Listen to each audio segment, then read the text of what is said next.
What happened 47 years ago in the New Mexico desert? Did a UFO really crash in the middle of the night? And if it wasn't a UFO, what was it? And is the government covering up the story of the century?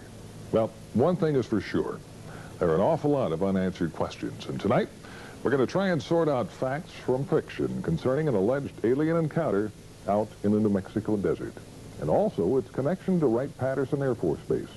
Plus a few startling evidence pieces that show that the story did not end there.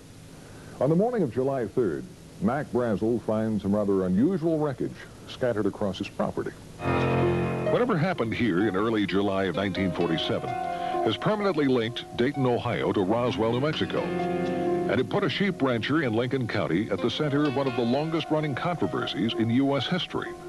What did Mac Brazel find scattered across his property? Could it have been what the government first said it was, a crashed flying saucer? Wreckage scattered over a large area.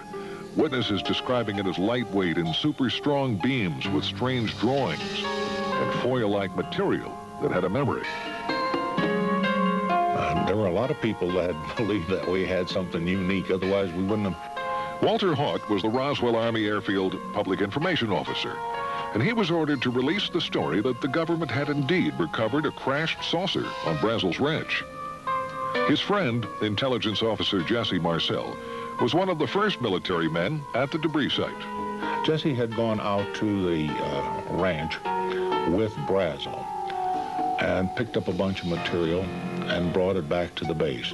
That material was flown to General Ramey's office. And according to other reports, some of it came here to Dayton. A lot of this material, there were very few people saw. A lot of it was put on trucks out at the site, or covered, taken to aircraft, and the aircraft flown either to Wright Field or wherever else they may have gone. That's when the official story was changed. The Army Air Corps said Brazel had found nothing more than a downed weather balloon, and they had pictures to prove it. Intelligence officer Major Jesse Marcel was ordered to pose for pictures with some of the wreckage and told not to talk to the media. If it was a government plan, it worked. The story died. It was nothing very serious. I think most people took it as an honest mistake made by the people at the base. For many years, no one in this New Mexico town thought much more about the story until a few of them started comparing notes. Jesse Marcel talked to Walter Haught and admitted he didn't buy that crashed weather balloon story. He was very, very adamant. What we picked up and brought into the base was not of this earth. You could not change his opinion. This was not of this earth. We don't have the technology to develop anything like this. Materials that were so thin they were like foil that you could crumple up in your hand, and when you released it, it went back to its original form. Had a memory built in it. Go ahead and get out of here, and get out of here as fast as you can. And in a rare interview, mortician Glenn Dennis told me he remembered getting some strange calls from the base mortuary officer around the time of the Brazel discovery. He called one night. He said, "What's the smallest size hermetically sealed casket that you keep in stock?" And then here again, I said, "Hey, what have you guys got out there?" Later that day, while on an ambulance run to the base hospital, Dennis saw strange wreckage in the back of two Army ambulances parked outside this emergency room door. And an Army nurse, who was a close friend of his, told him that she had been part of some strange activities going on in the hospital that day. And what they wanted her to do was write down what they were doing. And on one gurney, there was a crash bag that had two small, little, very mutilated bodies. And then on the other gurney, there was a crash bag there that was unzipped, and it had a little body, she said, that was almost complete. It hadn't been mutilated. She claimed they were doing an autopsy on that one. a body that was not like anything she had ever seen before. She described some very unusual features that were not human. It only had 4 fingers, and on the tips of it were little pads, and then it looked like very small, minute little suction cups. And they described the arm as much larger here from the human and very short joint up here, and the head was very large. The eyes were very sunken in. But what were they? Dennis was told by a high-ranking military officer that they were indeed something special. He said the bodies were definitely aliens. All right, so what did Mac Brazel really find out in the desert? The weather balloon doesn't carry passengers, and it wasn't all that secret. And where did the bodies come from? What about those reports as well that both wreckage and alien bodies were shipped to Wright Pat? Well, coming up, we'll try and track down exactly what was and was not shipped here, and why the Roswell case is still under the microscope after all these years. Plus, we're going to find out what the Air Force has to say on this possible alien encounter.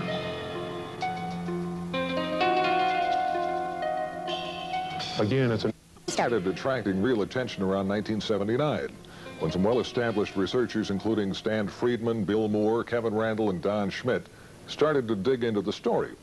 Witnesses talking about another crash site miles from the Brazel Ranch and alien bodies. Also, rumors of a Wright Pat connection grew.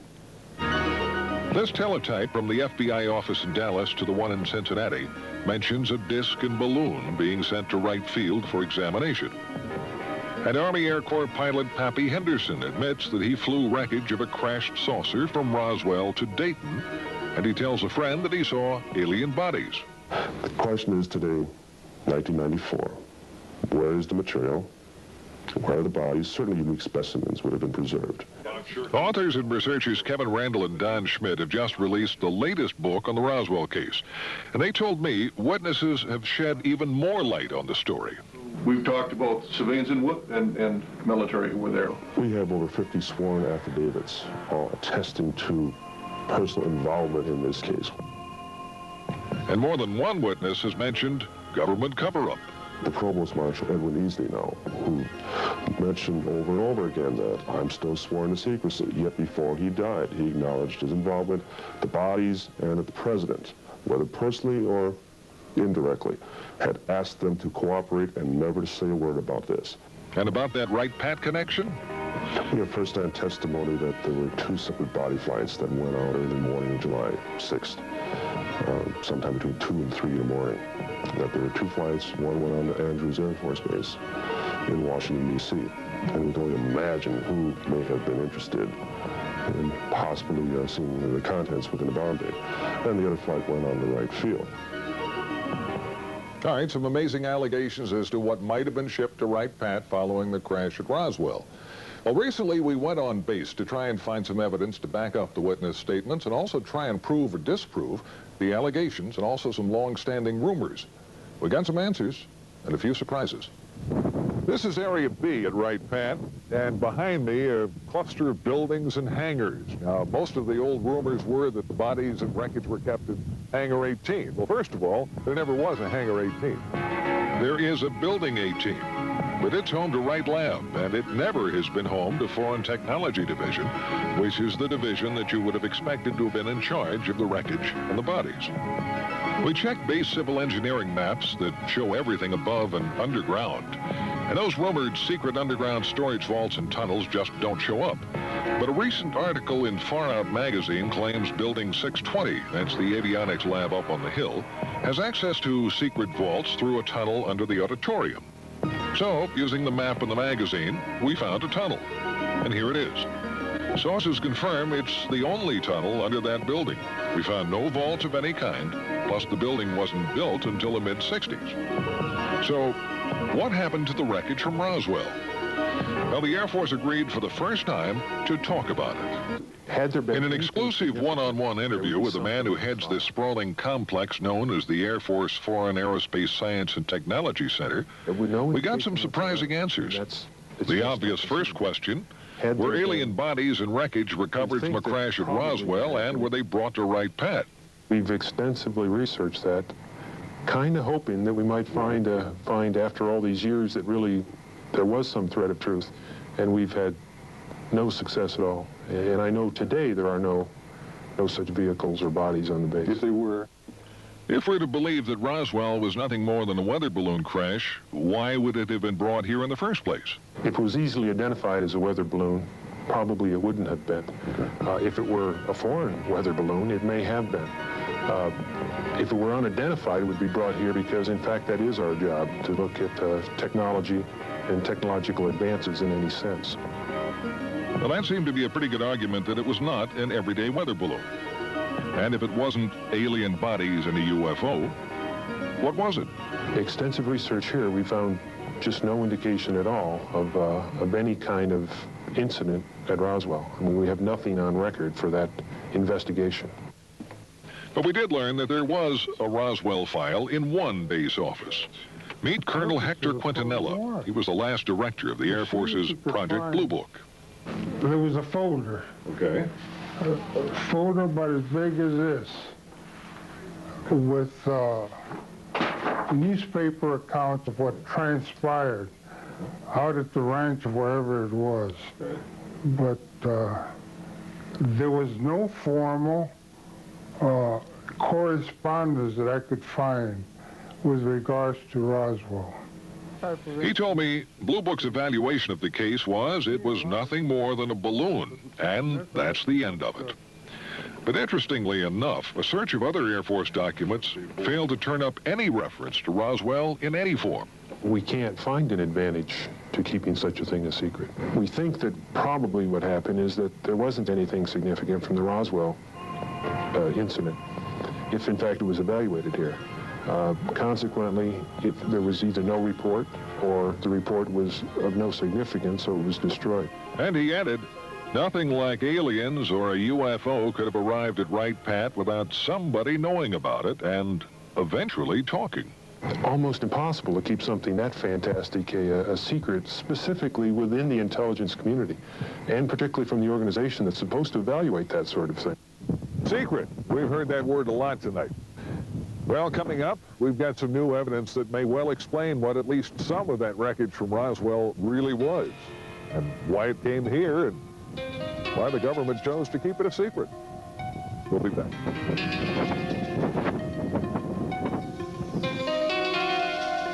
The official story was nothing more than a weather balloon that crashed near Roswell, New Mexico back in July of '47. And there are as many theories as there are UFO investigators, but every one of them agrees on one fact. Something unusual crashed right here on Mac Brazel's ranch near Corona, and the government covered it up. And they also claim more wreckage and bodies were found at other locations. First site mentioned near the plains of St. Augustine, that was way over in this area. And the most recent site, Randall and Schmidt's brand new theory, is closer to Roswell, probably about this area. Well, we've uncovered a pretty good explanation for at least one crash, the one on Brazel's property. If you look at Mac Brazel's original description of what he found on his ranch, lightweight beams with strange purple markings that resembled flowers and foil-like material that kept its shape, our investigation found that that matches the type of materials used in a top-secret high-altitude spy project known as Mogul. It was far different in materials and mission from any common weather balloon. Now, let me show you the difference. Coming up is a drawing of a Mogul weather balloon, one of the configurations. A lot of balloons, suspended pieces down here, exotic materials, and from top to bottom, it stretched over 600 feet. And it was designed to spy on the Russians to keep track of their nuclear tests. And it had an above top secret project clearance. Now, Mogul project manager Professor Charlie Moore told me it was not uncommon for that giant Mogul balloon to be mistaken for a UFO. When Moore and his Mogul team learned of the flap over the Roswell incident, he said they laughed, but they kept quiet about their project. Moore identified the wreckage in the Jesse Marcel picture as a Mogul ML-307B that had been launched from Alamogordo, New Mexico. He confirmed a crash would have spread wreckage over a large area. And why wouldn't anyone have recognized it? Well, Moore said no one around Roswell had ever seen one. Moore was even cleared to know about Mogul flights. And that's probably why the wreckage was sent to Wright Pat. Now, there's one more twist that tends to back up the Mogul theory. The former top man with Project Mogul, Colonel Marcellus Duffy, was at Wright Pat when the Roswell wreckage arrived. He recognized it, but that story never got out. According to another former Mogul officer, retired Air Force Colonel Albert Trukowski, Colonel Duffy could not talk about it because of the secrecy. So, if it was a giant Mogul spy in the sky that went down on Brazel's ranch, something else must have crashed nearby, something with small passengers. Mogul officials can't explain that. Well, more than a few witnesses claim they saw bodies, like a man identified as a former Air Force physician who related what an intelligence officer told him about strange bodies and a Wright-Pat connection.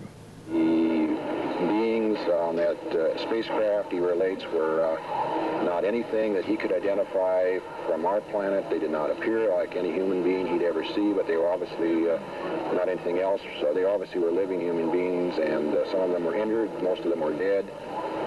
They were taken by he and a number of other individuals to Wright-Patterson Air Force Base at that particular point in time, and he said they were put there for later evaluation, identification, examination by the Air Force and by the military. Now, when we come back, possibly the first physical evidence that more than just wreckage from a top-secret project came to Wright-Pat. Plus some pictures that could prove UFOs are real.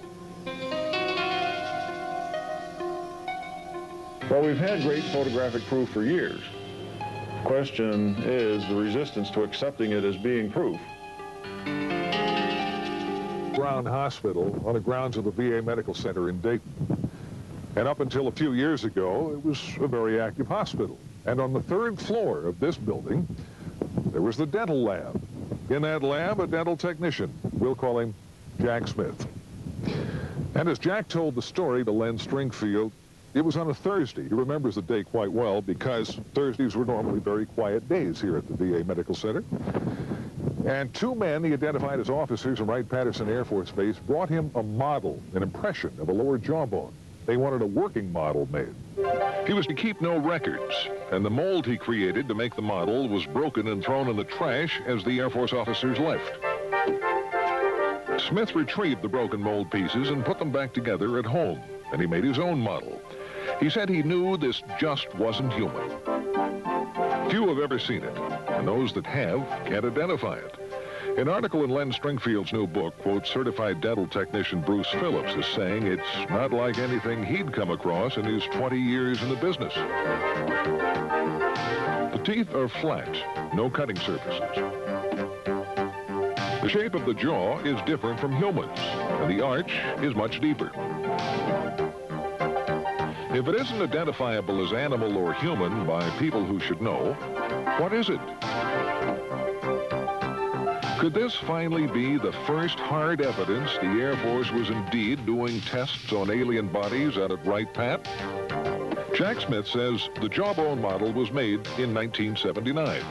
And if you compare the shape of the jaw in the model with the shape of the jaw in this computer drawing of an alien, it's almost a perfect match. Some sources claim the drawing was part of a government UFO briefing in 1978, same time frame, and was based on photos from Wright-Pat. Now, the Air Force tells us they have no records of any alien picture or the briefing. No comments yet on the jawbone. For believers, this is more evidence that something is going on, and the government really doesn't want to talk about it. But are models and pictures enough to finally prove that UFOs and aliens are real? Well, we've had great photographic proof for years.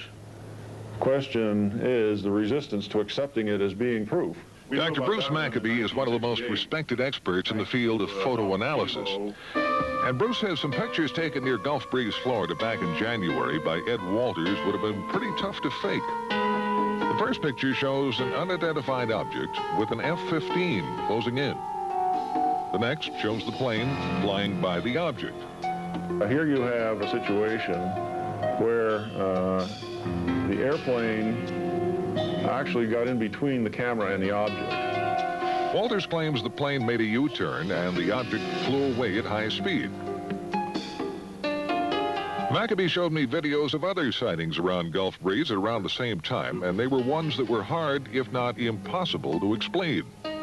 Skeptics have often said, you know, if this stuff were real, you would have photos and videos. What can I say? Now you've got photos. Now you've got photos and videos. It's interesting to note the Air Force has never said that UFOs don't exist. Was this a break in a curtain of secrecy surrounding the real UFO story? Has the government really been covering up the story of the century? It all comes down to what you believe. And as in the past, it remains the controversy that won't die. And whether the evidence connecting Wright Pat to the UFO phenomena is accurate or not, the base is forever a part of that legend. I'm Carl Day.